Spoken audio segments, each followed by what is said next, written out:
उसी जंगल में सभी जानवर मिलजुल कर रहते थे। उसी जंगल में एक बहुत घना पेड़ भी था। सभी जानवर उस पेड़ से दूर ही रहते थे, क्योंकि उन सब का मानना था कि उस पेड़ पर भूत रहता है। एक दिन जंगल में भालू आया और वे रहने के लिए जगह ढूंढने लगा। मैं इस जंगल में तो आ गया, मगर अपनी गुफा कहाँ बनाऊं? तभी भालू को वो भूतिया पेड़ दिखता है।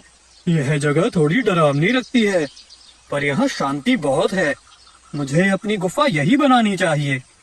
भालू उस पेड़ के नीचे पहुँचता ही है कि तभी वहाँ बंदर और हाथी आ जाते हैं और भालू को वहाँ अकेला देखकर बंदर बोलता है, अरे भालू भाई, तुम यहाँ अकेले क्या कर रहे हो? मैं यहाँ रहने के लिए गुफा बना रहा हूँ। भालू भाई, तुम यहाँ अपनी गुफा नहीं बना सकते। यह जगह सुरक्षित नहीं है।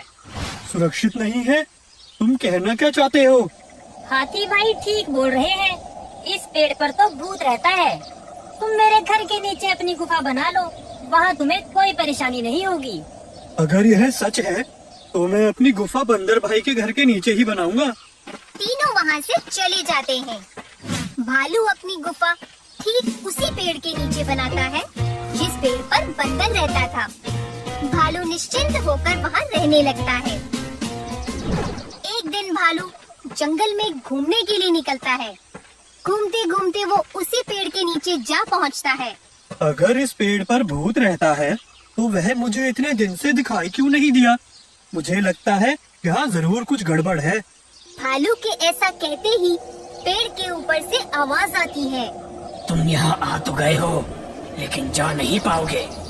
मैं तुम्हें खा जाऊंगा। कौन है यहाँ? मैं इस पेड़ पर रहने वाला भूत हूँ। भालू डर कर वहाँ से भाग जाता है। भूत भूत, भागो भागो। अपनी गुफा में पहुंचकर भालू बंदर को बुलाता है। अरे भाई, क्या हुआ? क्यों चिल्ला रहे हो? बंदर भाई, मैंने अभी भूत देखा, वही उस पेड़ के नीचे। क्या भूत? मैंने तुम्हें वहाँ अकेले जाने से मना किया था।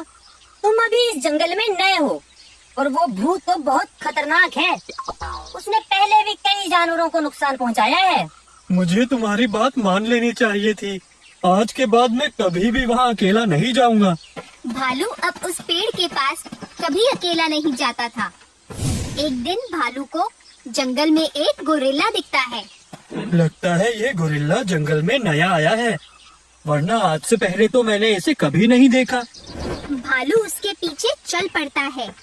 कुछ दूर जाने के बाद भालू देखता है कि गोरिल्ला उसी पेड़ पर चढ़ जाता है जिस पेड़ पर भूत रहता है। ये देखकर भालू बंदर के पास जाता है। बंदर भाई, मैंने अभी अभी ये गोरिल्ले को भूत वाले पेड़ पर चढ़ते हुए देखा। शायद वह इस जंगल में नया है। पर गोरिल्ला को तो उसकी दुष्टता के कारण काफी समय पहले इस जंगल से निकाल दिया गया था। तो फिर वो जंगल में क्या कर रहा है और उस भूत वाले पेड़ पर क्यों चढ़ गया? क्या वो नहीं जानता कि उस पेड़ पर भूत रहता है? बंदर सोच में पड़ जाता है। वह समझ जाता है कि पेड़ के भूत के पीछे कोई गहरा राज छुपा है। बंदर रात को भूतिया पेड़ के पास ही एक पेड़ पर चढ़कर छुपकर चिल्लाता है, अरे वाह, बहुत दिनों के बाद किसी गोरीले की खुशबू आ रही है।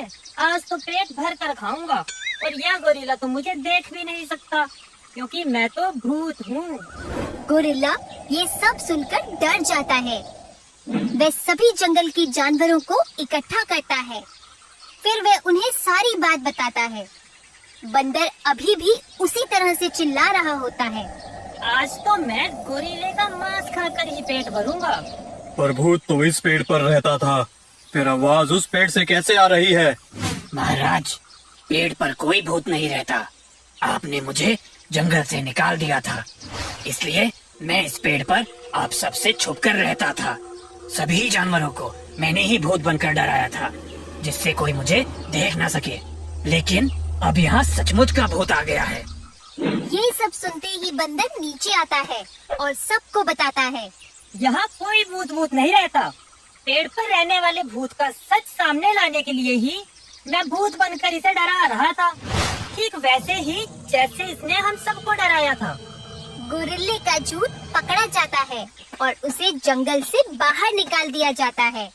इस तरह सभी जानवरों को भूतिया पेड़ से छुटकारा मिल जाता है और वे सब खुशी से बिना डरे जंगल में रहने लगते हैं।